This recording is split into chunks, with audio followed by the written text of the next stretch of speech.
Hello everyone. Today we will discuss about the exam procedure of NDA. NDA वास्तव में क्या है? NDA मतलब नेशनल डिफेंस एकेडमी।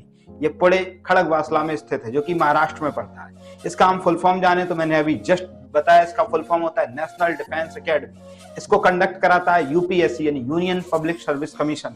जी हाँ, ये वही यूपीएससी है जो सिविल सर्विस का एग्जाम भी कंडक्ट कराता है। अब जब भी आप एनडीए की बात करते हैं तो एनडीए की बात करने के लिए आपकी क्वालिफिकेशन क्या होनी चाहिए? तो आपकी क्वालिफिकेशन 12th पास या 12th अपीयरिंग होनी चाहिए। इसका एग्जाम साल में 2 बार, पहली बार आता है अप्रैल में, दूसरी बार सितंबर में। आगे आते हैं इसका एग्जाम सिलेबस और एग्जाम पैटर्न कैसा होता है। तो इसका एग्जाम सिलेबस 12th लेवल का होता है। 12th लेवल में जब भी आप बात करते हैं तो मैथमेटिक्स, इसमें 2 एग्जाम यूपीएससी कंडक्ट कराता है। पहला होता है मैथमेटिक्स का एग्जाम। जब भी आप मैथमेटिक्स के बारे में सुनते हैं आपके मन में एकदम रौं कांप जाती है, ठीक है। लेकिन इसमें जब भी हम चर्चा करेंगे तो इसमें मैथमेटिक्स जो सुबह 10 बजे से लेकर दोपहर के 12:30 बजे तक होता है। इसके बाद दूसरा एग्जाम होता है GAT यानी कि जनरल एबिलिटी टेस्ट। इसको हम बोलते हैं सामान्य बुद्धिमत्ता परीक्षा। ये जो होता है ये 2 बजे से लेकर 4:30 बजे तक के बीच में होता है। अब बात आती है कि आप इसको कैसे क्वालिफाई करें, क्या करें, इसमें क्या सब्जेक्ट्स होते हैं। तो पहला सब्जेक्ट, जैसे कि मैंने बात की, पहले सब्जेक्ट में होता है केवल मैथमेटिक्स, जिसके 120 क्वेश्चन आते हैं। दूसरा होता है आपका GAT यानी कि जनरल एबिलिटी टेस्ट। इसमें 3 सब्जेक्ट मेनली होते हैं। पहला आपका होता है इंग्लिश। इसमें 200 नंबर की यानी कि 50 क्वेश्चन आते हैं। दूसरा आपका होता है साइंस, ये भी 50 क्वेश्चन आते हैं, टोटल 200 नंबर की होती है। तीसरी होती है जीके जीएस, जिसे आप जनरल स्टडीज और जनरल नॉलेज के नाम से जाना जाता है। ये इसमें भी सेम रहता है, 50 क्वेश्चन और 200 नंबर का पेपर। ऑल ओवर एनडीए का पेपर 900 नंबर का होता है, जिसकी सामान्य कट ऑफ 350 से 450 के आसपास रहती है। लेकिन अगर आप मेरिट में आना चाहते हैं तो कम से कम एटलीस्ट 50% नंबर आपके होने ही चाहिए। आगे आते हैं एग्जाम के बाद आप क्या होता है। तो जब आप एग्जाम क्वालिफाई कर लेते हैं, इसका रिजल्ट घोषित कर दिया जाता है, तब इसका इंटरव्यू के लिए आपको बुलाया जाता है। इंटरव्यू उसी के हिसाब से लिया जाता है जिस प्रकार आपने प्रेफरेंस भरा है। प्रेफरेंस अगर आपका आर्मी है तो आपको आर्मी एसएसबी बोर्ड में बुलाया जाएगा।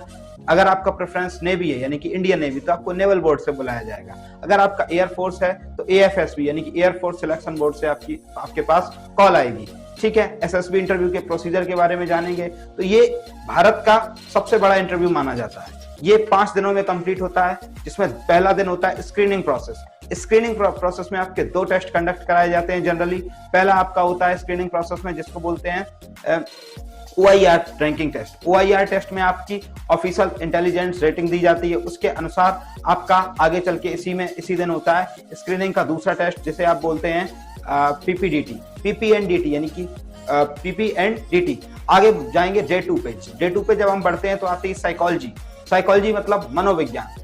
एसएसबी और आर्मी की एक चीज कही जाती है मनसा वाचा कर्मणा। ये आपको 3 चीजों पे टेस्ट करते हैं। पहला होता है मन का मतलब आपकी साइकोलॉजिकल कंडीशन कैसी है। दूसरा होता है वाचा, आपकी स्पीकिंग एबिलिटी कैसी है। तीसरा होता है कर्मणा का मतलब वर्किंग स्किल, आपकी वर्किंग स्किल कैसी है।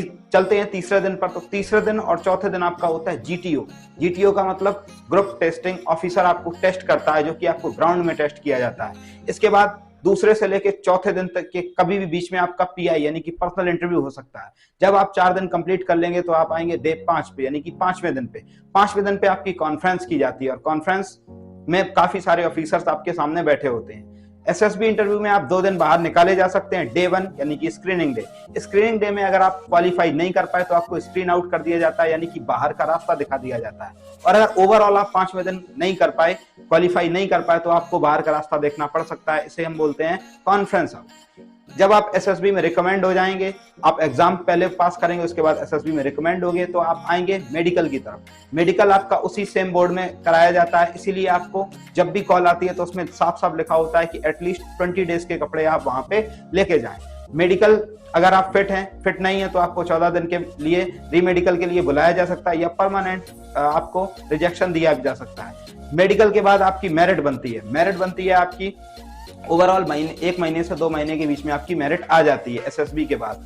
इसके बाद जैसे ही आपकी मेरिट आती है और मेरिट में आपका नाम होता है तो आप कांग्रेचुलेशन, आप ऑफिसर बन चुके हैं। इस तरीके से आपके घर वाले, आपके रिश्तेदार आपसे कहने लग जाते हैं। तो यही है एनडीए का सफर आपको तय करना है, किसी भी तरीके से तय करना है। हर बच्चे का सपना होता है कि वो आर्मी में जाए, एयरफोर्स ज्वाइन करे, ऑफिसर लेवल बन जाए। इसके बाद हम चर्चा करेंगे कि एनडीए से आप किस प्रकार के ऑफिसर बनते हैं। तो एनडीए नेशनल डिफेंस एकेडमी, यहाँ आपकी 3 साल की ट्रेनिंग कराई जाती है।